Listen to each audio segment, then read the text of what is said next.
All right.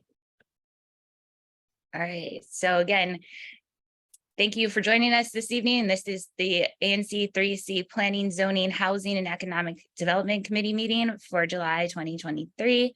On behalf of myself and Commissioner Gordon, who's the co-chair of this committee, we thank you for attending. And we have just a couple of items on this evening's agenda. The first one being a presentation and question and answer session by the Building Innovation Hub. And the second being Buffalo and Bergen ABCA Application, or whatever we're calling that now, a notice meeting about their liquor license. So with that, we'll just dive right in, and I'll introduce Therese Backhouse and Yolanda Boner from the Building Innovation Hub. And I apologize if I butchered your names. If you want to give a brief introduction, and then we'll get started with your presentation, it would be great.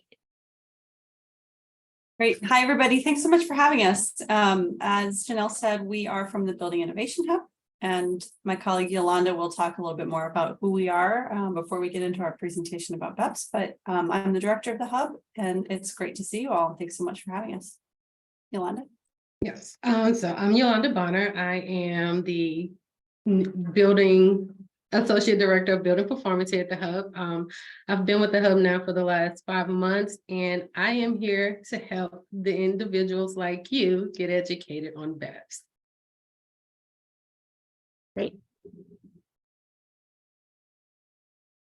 All right, let me pull up the deck. Make my best attempt to.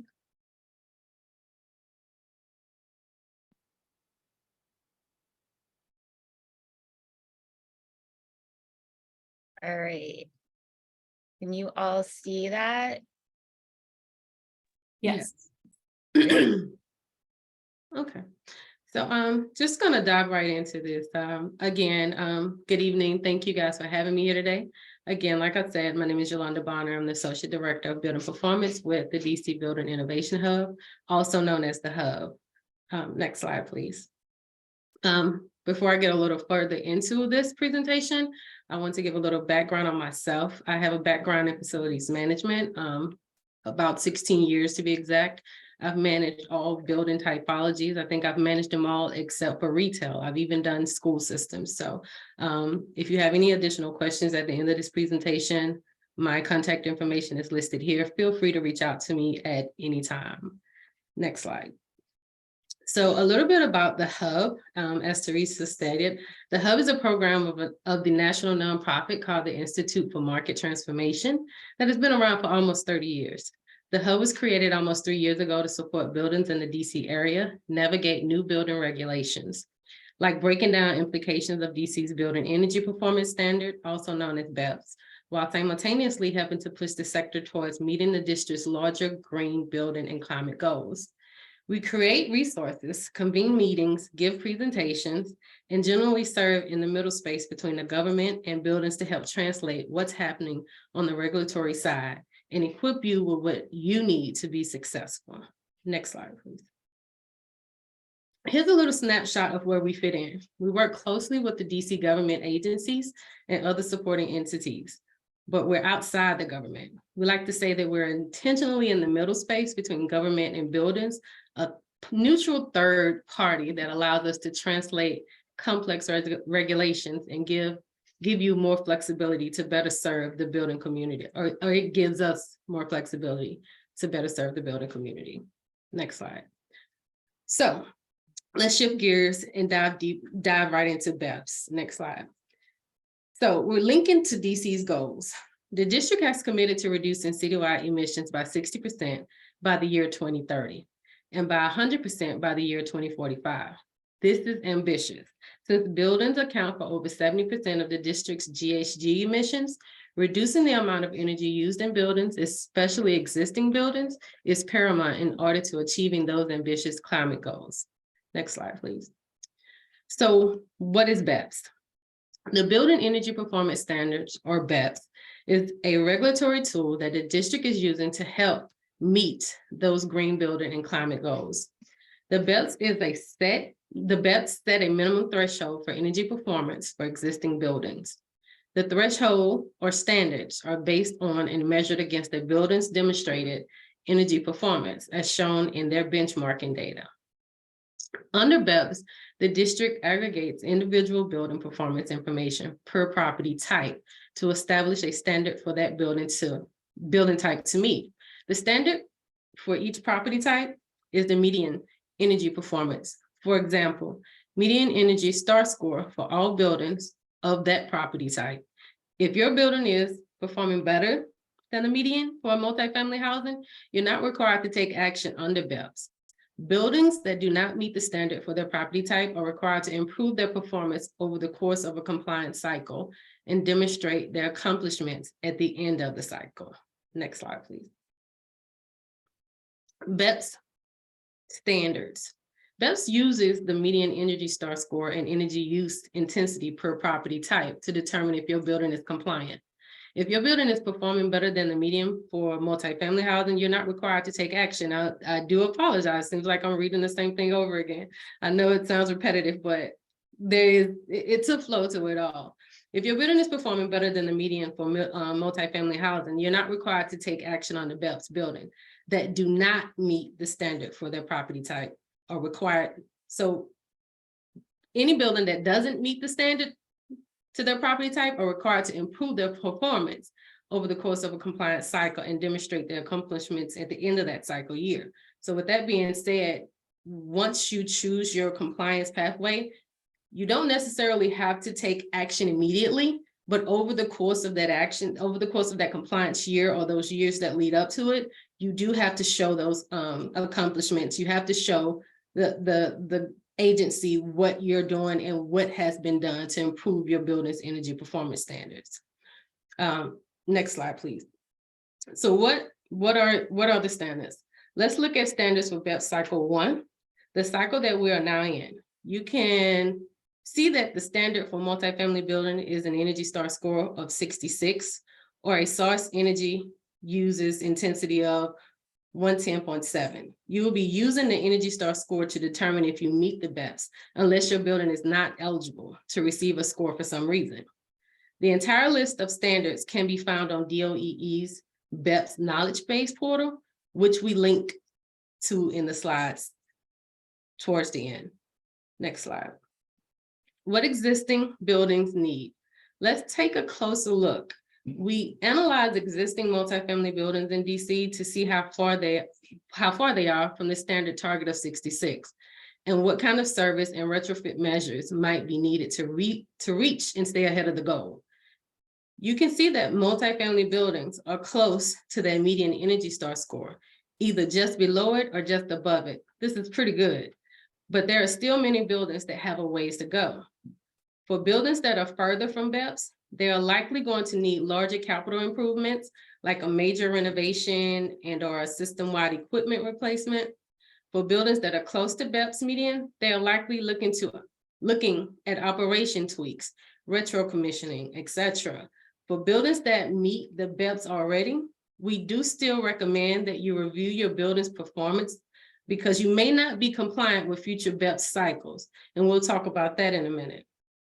Next slide, please. Size-based timeframes. Now, who does BEPS apply to? In the district, large building owners, buildings 50,000 square foot or greater, have been benchmarking their energy and water performance for a decade. Buildings 25,000 square feet and greater and up started benchmarking in 2021. And the results from this first year are now available on DC's website. BEPS have size-based timelines. Cycle 1, which is the cycle we're in right now, affects private buildings 50,000 square feet and larger. Cycle 2, which starts in 2027, will apply to private buildings 25,000 square foot or larger. Those are the buildings that started benchmarking in 2021. And then cycle 3, which starts in 2033, will apply to buildings 10,000 square feet and up. Cycle 1 affects over 1,600 buildings, half of which need to improve their performance. With cycle 2, this number jumps to over 5,000 buildings affected as the size threshold drops. Next slide, please. The compliance cycle. I already mentioned a few key dates, but here's a timeline where you can visualize how everything comes together in a cycle. We have recently passed the first BEPS deadline on April the 3rd, which was to select a pathway. 80% of buildings complied, which is pretty good, which is definitely a really good success rate for a new program like this. This is the first time that BEPS is being implemented anywhere in the country. By the end of the compliance cycle on December 31st, 2026, underperforming buildings will have to improve their performance as well, provide benchmarking data to improve compliance. That means that any retrofit measures that they've taken will need to be completed by the end of 2025 to have a full year of benchmarking data by the end of the actual compliance cycle. It's important to note that the district will then reevaluate aggregated building performance after the first compliance cycle and likely raise the level of performance for the next cycle of BEPS in order to meet our climate goals. Buildings that are currently meeting BEPS in this cycle may need to make improvements in the next cycle. Next slide, please. BEPS compliance pathways. There are a lot of details to wrap your head around. And when it comes to compliance pathways for buildings that do not meet the standard, I want to get into details here, but would like to highlight that the pathway options were created with flexibility in mind. Since there are so many unique situations, the optimum pathway selected depends on how far away you are from the standard in your specific situation. Since we are past the selection deadline, I can share that the vast majority of buildings that met the deadline selected the performance and standard target pathways for this cycle, which is built in flexibility as to how a building meets its targets. Next slide, please. There are special circumstances. I know some of you live in older buildings, so I wanted to show that provisions the BEPS includes for those that are designated as historic buildings. BEPS understands that some retrofits may be challenging for historic buildings, and getting some improvements approved by Historic Preservation Review Board can be tough. You can apply for a delay of compliance to give you more time for those approvals. You can also apply for an adjusted energy baseline in order to help you account for limitations that you face related to energy efficient measures. Next slide, please. Now, I know a lot of you are thinking this work costs and what are the costs? So I'll briefly go over the estimated cost of buildings of BEPS, as well as fines and penalties. DOEE conducted a cost benefit study and found that there were a wide range of costs depending on property types and other factors. But on average, they estimate the cost of compliance to be about $10 per square foot.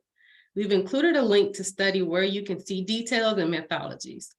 There are civil infractions for failures to meeting reporting and intermittent milestones during a compliance period. These are listed in the guidebook and currently range from $500 to $2,000 depending on the infraction. Now, how DOEE enforces this is up to the agency. For instance, with the recent deadlines that just passed, DOEE could have immediately issued notices of infraction to buildings that had not met the deadline, but they gave extensions instead.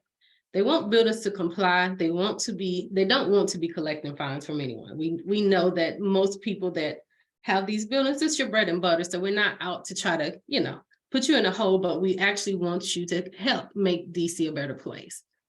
And then there are penalties at the end of the cycle. The maximum penalty is $10 per square foot, up to $7.5 million.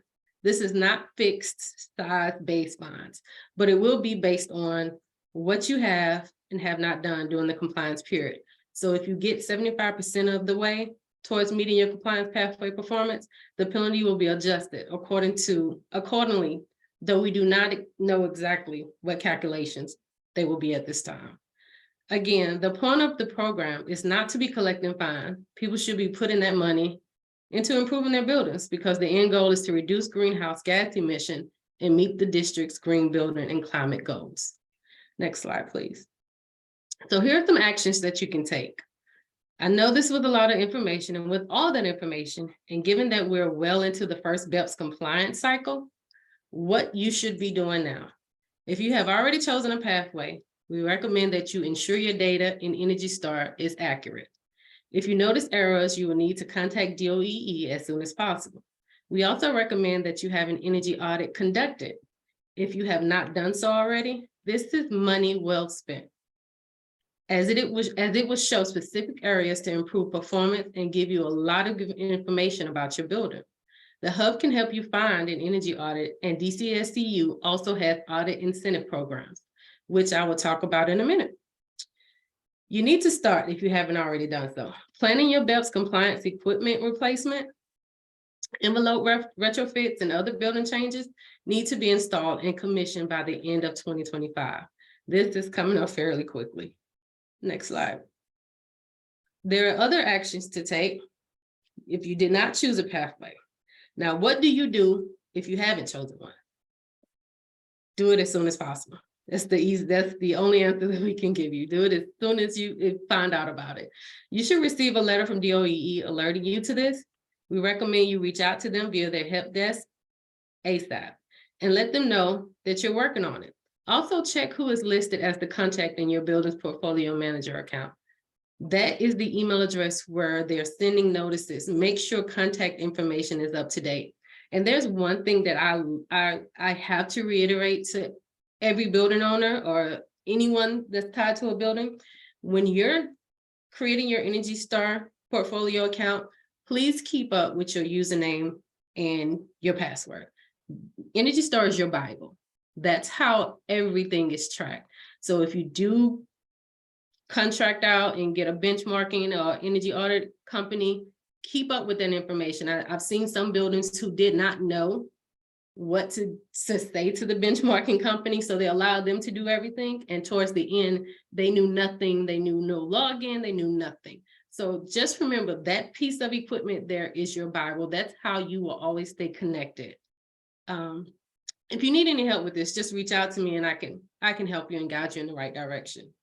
Next slide, please. So your building meets BEPS cycle 1. What you need to do if your building already meets the BEPS, first off, congratulations. While you don't need to do anything for this cycle, we highly recommend that you think about your building's performance now, because BEPS cycle 2 starts in 2027 and you may not meet those standards. Think about how close you are to Energy Star score of 66. Are you close? If so, you may not meet the BEPS in the future. Future BEPS cycles will have different required scores, and even though we don't know what those are yet, we're assuming they could be higher. Think about all of these things listed in this purple box and plan for them now so that you're in a good position to future-proof and save money long-term. Next slide, please. So resources, there are quite a few resources out there. Now we're mid-cycle and building owners, managers, and other building professionals are still catching up to speed to varying degrees. So on how to comply with BEPS, there are a number of resources available to help you. Here's just a sample. The Hub has a resource on BEPS. We break it all down into plain speak for you, and we have tools that walk you through how to select the pathway. And we have a vendor database to help you find professionals to do the work. We also have a funding and financing map to help you pay for this. We also have a program called Success with BEPS, which is what I run. This helps buildings one-on-one for free with all of the things I just presented to you. Next slide, please. Additional resources, there are other resources from DOEE, the DC Sustainable Energy Utility, and DC Green Bank. DOEE's knowledge base has FAQs, energy audit resources, BEPS guidebook, and more. It is also the place where you can submit questions and they will get in touch with you directly about your building. They are very responsive, so I encourage you to reach out to them. This is also where the building owner portal can be found. You can see the road of your building and any correspondence that you have had with DOE about benchmarking and BEPS. Here's also links to DCSCU's incentives, like the energy audit incentive and account managers who can give you free technical support on building improvements that will save energy. And the last slide, we thank you. That concludes this presentation, but please, I know it was a lot to take in a short amount of time. And again, it's new and everybody's still learning. So even if you feel like you have the answer and there's another answer or you have another question, please do not hesitate to reach out to us. We're here to help you. Thank you. Great, thank you. A lot of really good information. So I will open up to questions now. From committee members, community members.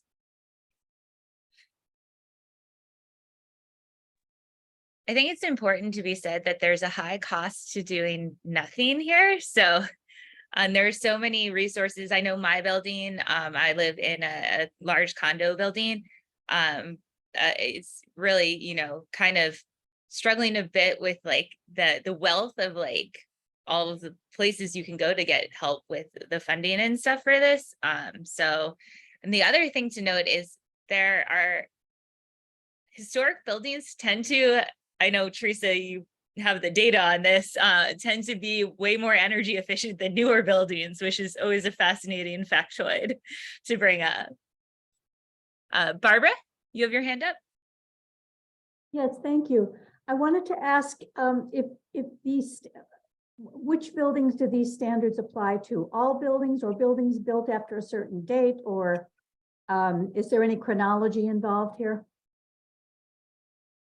They apply to all, well, currently they apply to buildings 50,000 square feet and greater. Those that are 25,000 square feet and greater, and I guess you mean typologies like affordable housing or commercial or things of that sort? What do you mean? I was thinking more of what stage in time do these standards become effective? So like for new construction next year, for example, will they automatically be required of all new construction? Yes.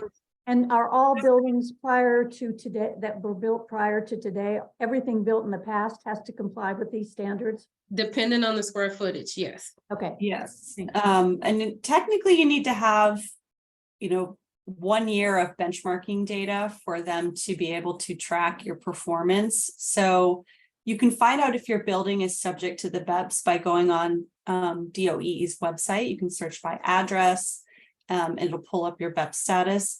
There is a provision that we didn't cover due to time called the new construction building pathway. So if your building is like under a year old, after it's completed a major renovation, after it's received its certificate of occupancy, there's some special provisions you can follow. But basically they understand that, you know, if you're a brand new building, you don't have a lot of data, you know, you're probably performing pretty well. So they recognize that and they've written a special pathway for those buildings. But the idea is that eventually, you know, that this touches all existing buildings. So all buildings that are occupied have received their certificate of occupancy and have 1 year's worth of data. But that, you know, if there's specific questions about a particular building and you can't find it out on DOE's website, find information, reach out to us. We can help you figure that out.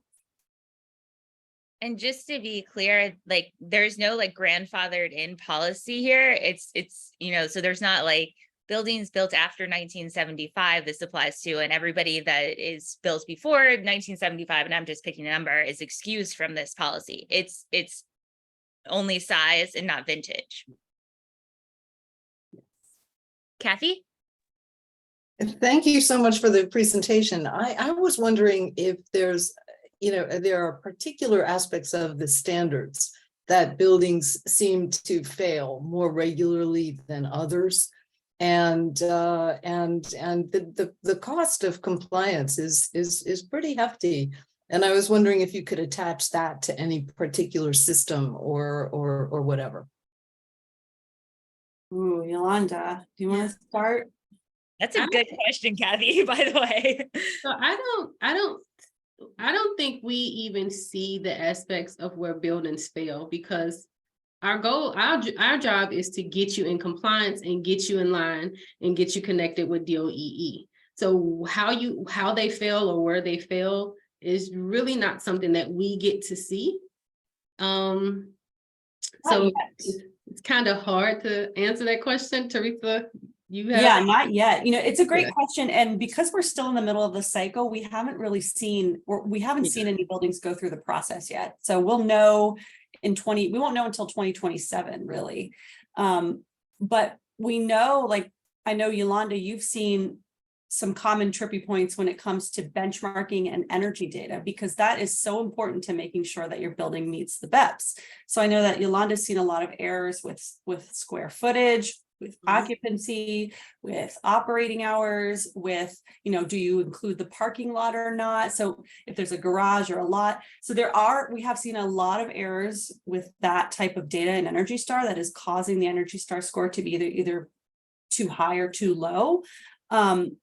And that's something we are seeing now. So that's why we really encourage buildings to get their data verified, because if you're finding a big error like that and your score is really low, if you correct it, you might actually meet the BEPS without having to do anything. So I'd say that's one thing we're seeing. I'd say, just what I'm hearing in terms of challenges from buildings that are talking to their engineers and consultants, they're having challenges sort of aligning their capital improvement cycle to resident turnover, to the equipment life, to the BEPS cycle. So, obviously every building is different, but trying to just make a decision, okay, well, do I replace the boiler now, or do I wait, or do I, if I replace it now, how much is that going to get me in terms of BEPS savings? And if it helps me with this cycle, it's going to help me with the next cycle.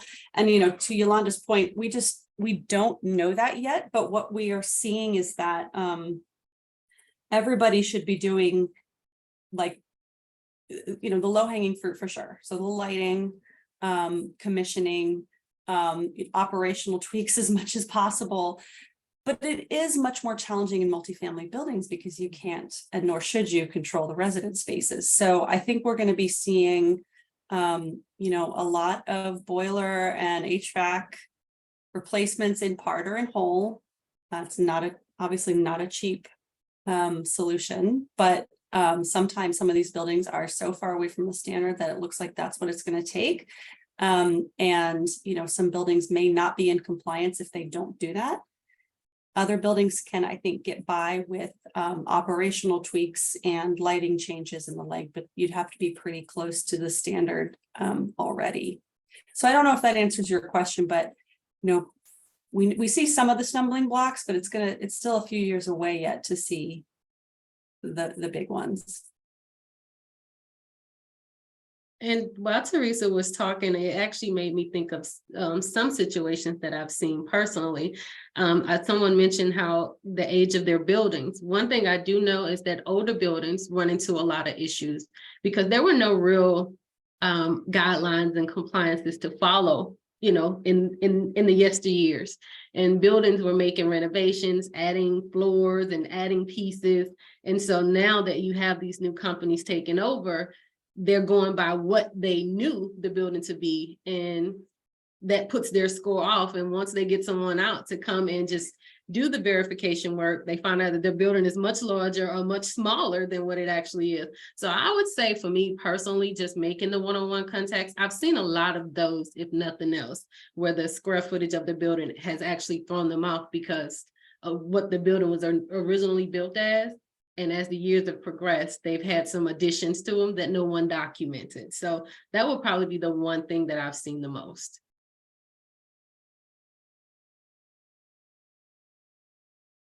Cool. Thank you. Kathy, on the link that I put in the chat, you can look up your building. Kennedy Warren failed. Should check though if the parking, so are we including the parking or no parking in the square footage numbers?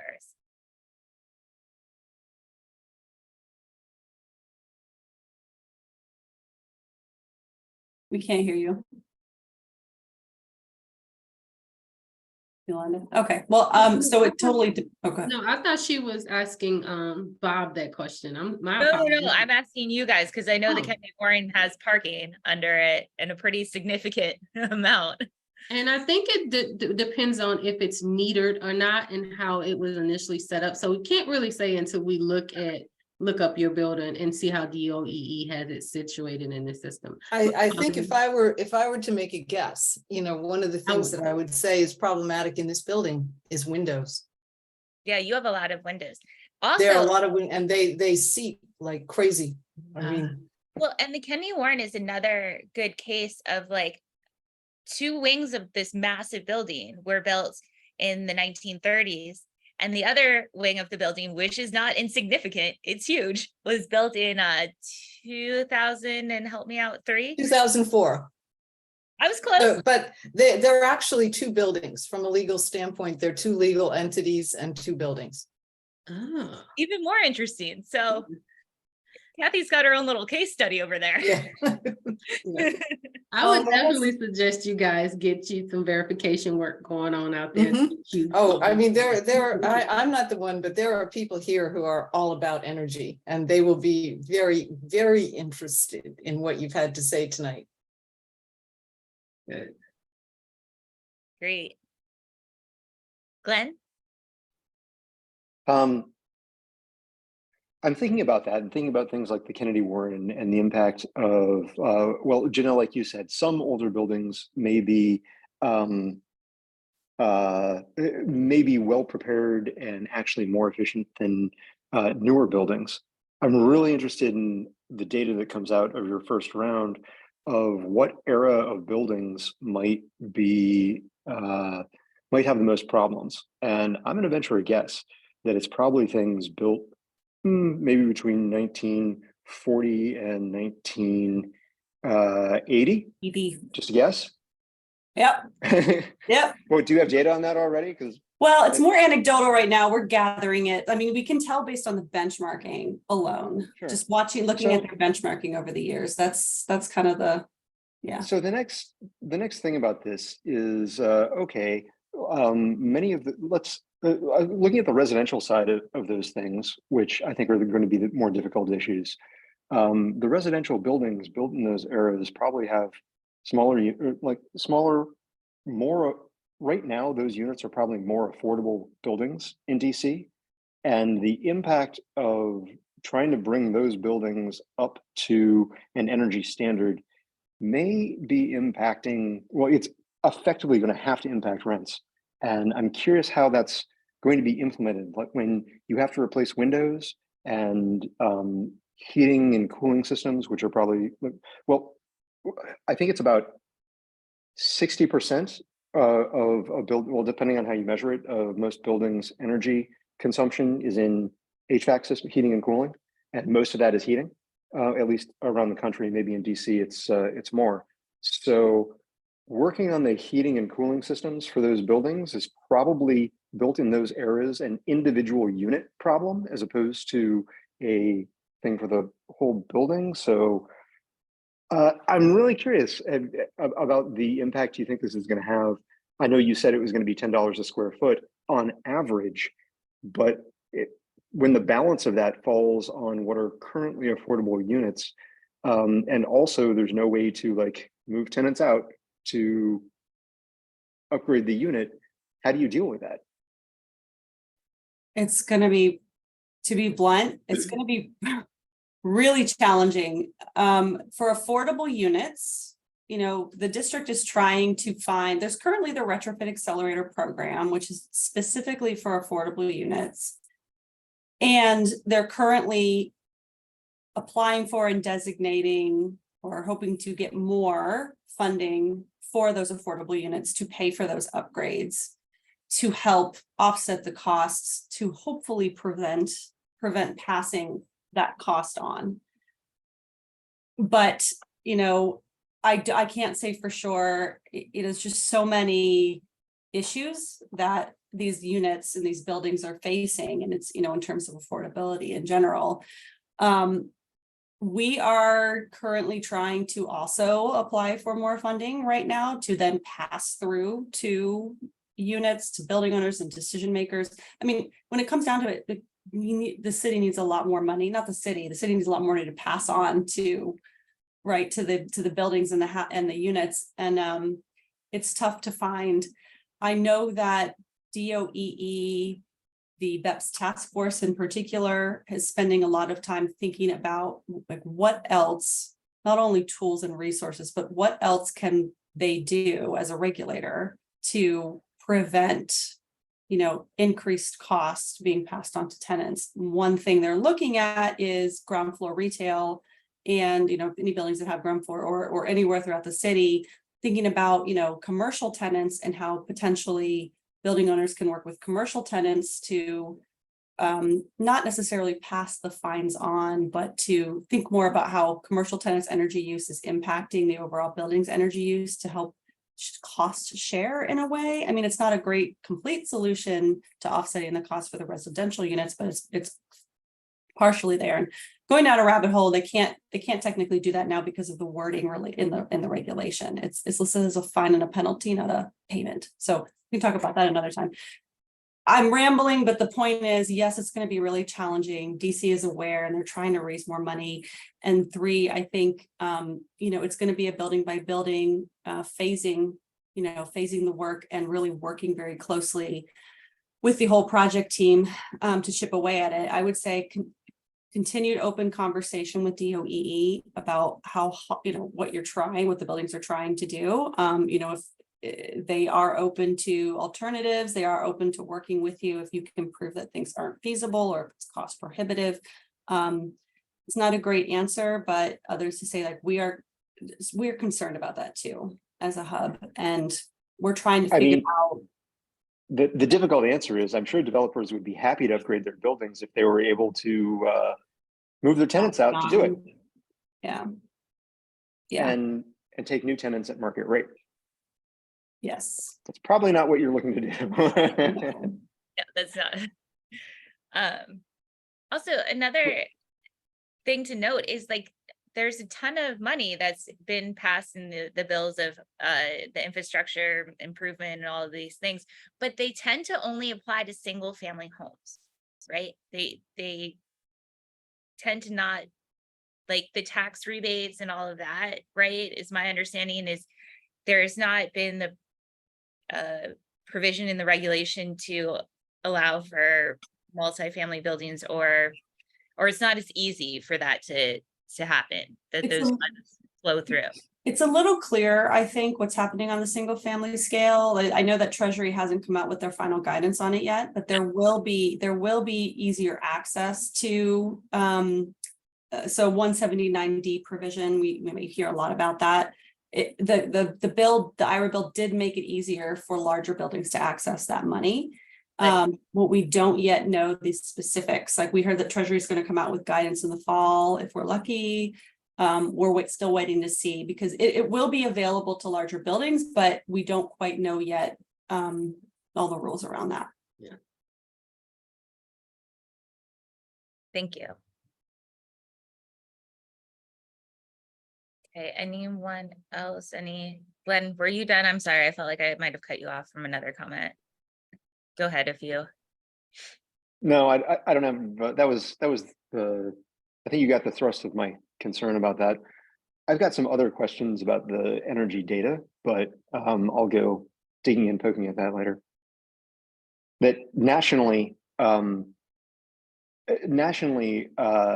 use is hands down the driver of greenhouse gases, and behind that, you have to divide it between, well, I think you should, it's conventionally divided between energy production, like producing electricity as its own category, and then distributed energy. So producing electricity is the next biggest consumer of greenhouse, or producer of greenhouse gases. And then industry and manufacturing, and way down the list is residential and commercial, and even together, they're not one of the largest drivers of greenhouse gases compared in the whole ecosystem nationally. I can see where in DC we have this is a major city, and we have more buildings than most places in the United States, and hopefully that means people don't drive as far. But I'm interested in how you measure the cars and transportation, and whether you just count people who own cars in DC, or how you draw a line around that. Yeah. So those numbers were pulled, I believe, from Clean Energy DC and Sustainable DC, the Sustainable DC plan. Those were, think they have updated facts now, and so we're probably more at, I think we're more at like 73% is attributed to buildings and building energy use.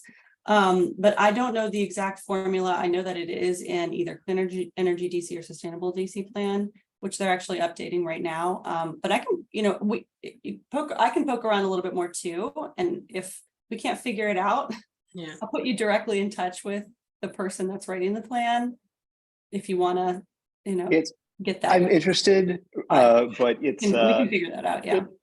It's kind of an irrelevant, nerdy question. So. Well, that's why I love it. I love nerdy questions.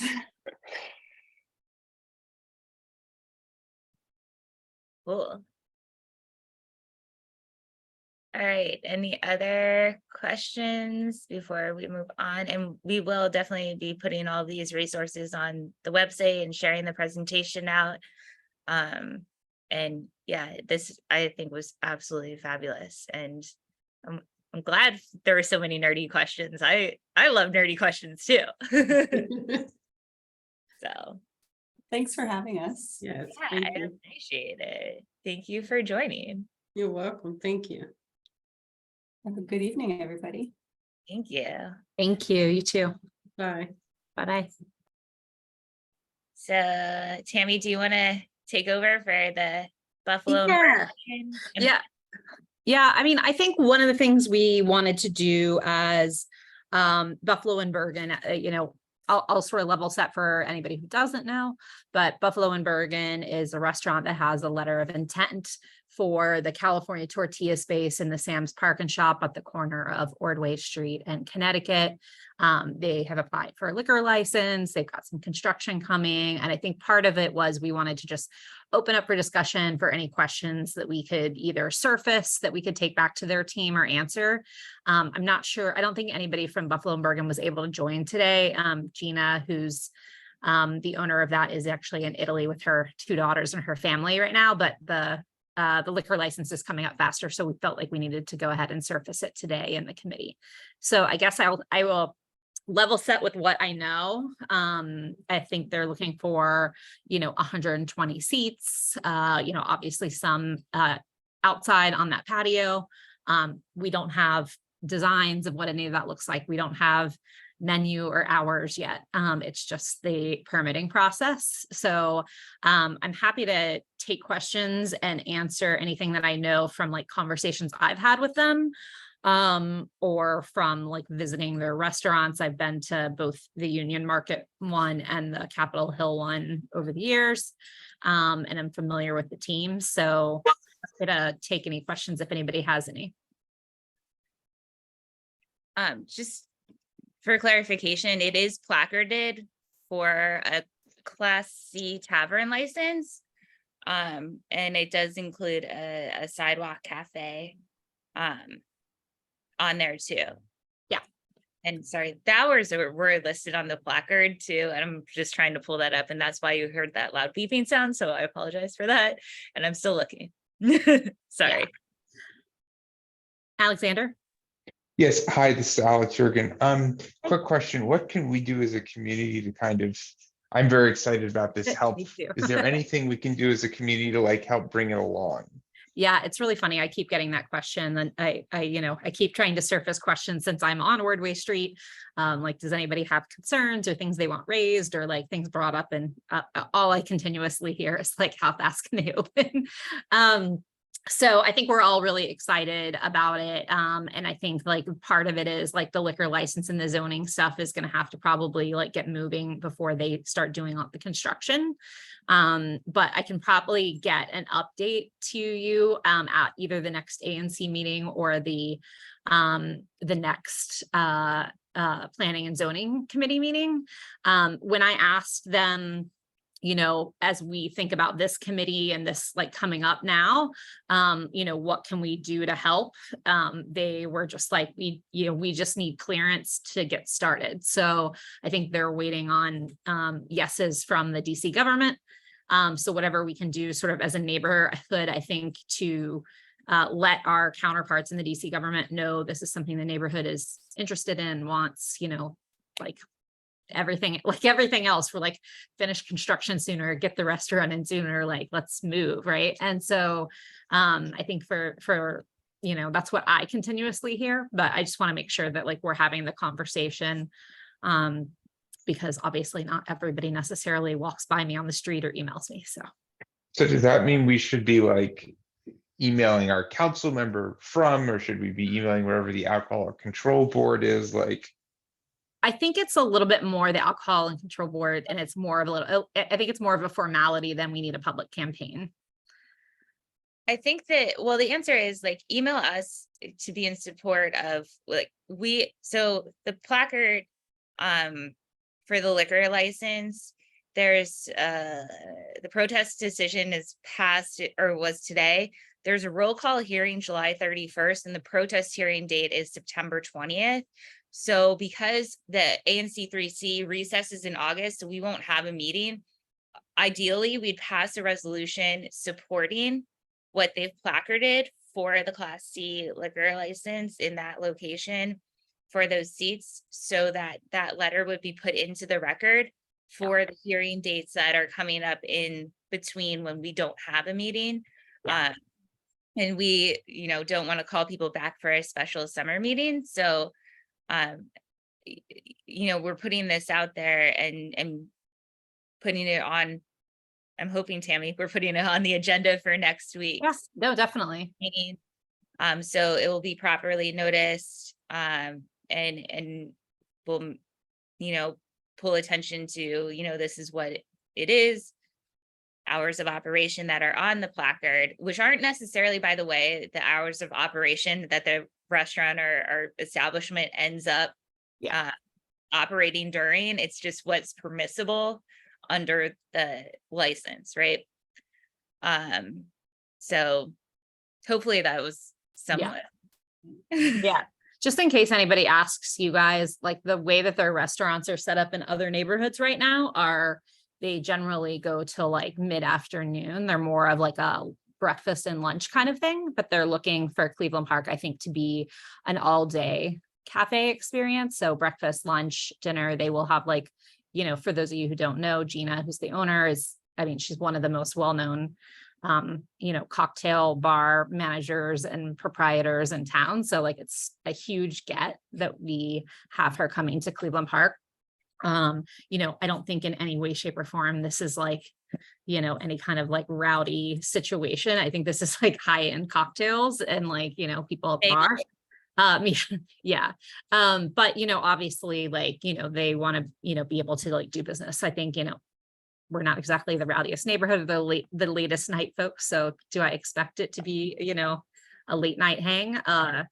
Late night for me is 11. So I don't know. But all that said, you know, they haven't, like, I don't even think they've settled on like hours. They're still kind of like working on everything coming together. So I think those are probably some questions for later down the road.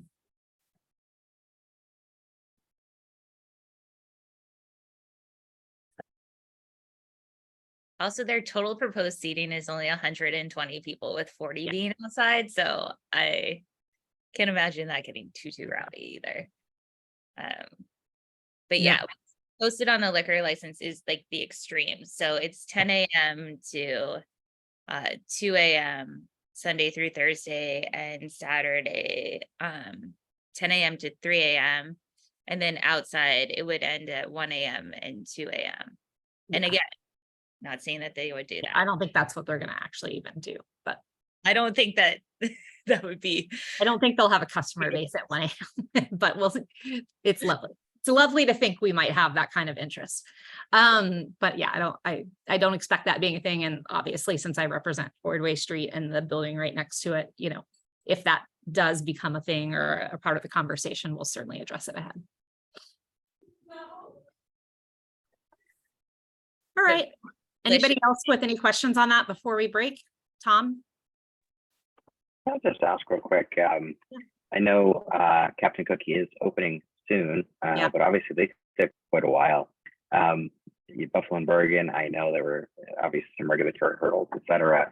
You know, Taco Bamba up the street is taking its sweet time. It's supposed to be open this past winter. Is there something? I mean, in particular? Is it a massive factor? Is it I feel like we're Or- definitely hitting some red tape issues. That's Yeah, when I talked to Mike at Captain Cookie at the Uptown Shuffle, he said that he's going to be one of the people who's managing that location. He said that their final walkthrough with DC for approval and opening was the week after Uptown Shuffle, and here we are, right? So, I think like maybe getting those things scheduled and executed are not happening in a timely manner. And I don't know, Janelle, if there's anything we can do to, push our colleagues, to move that forward. I'm certainly happy to write something, do something, call people, but every time I have asked, they just keep saying like, we're waiting on DC. Yeah, get the name of who they're waiting on and we can go poke around to see who we can poke. Yeah. To make it happen sooner. I mean, there's other, general issues with supply chain with a lot of kitchen equipment too that's still happening. So sometimes, that causes these delays too. It's not always the DC government. Yeah. I think for Captain Cookie, they're fully installed and ready to go, is my understanding. They're just waiting on full approval from, I can't remember what it's called besides DCRA, but, and then, I don't think Buffalo and Bergen's going to start that build out until they get their liquor license approval, because what's the point? So I think like those are a couple of chicken and egg things. Okay. Thanks. That's helpful. Thanks. Yeah, of course. Anyone else? Questions before we break? All right. Thanks everybody for weighing in. Turn it back over to you, Commissioner Paget. Thank you all. This is a very informative meeting, I thought. Enjoy the rest of your evening and we'll see you next week at our regular public meeting. Thank you. Thank you. Thank you. See you next week.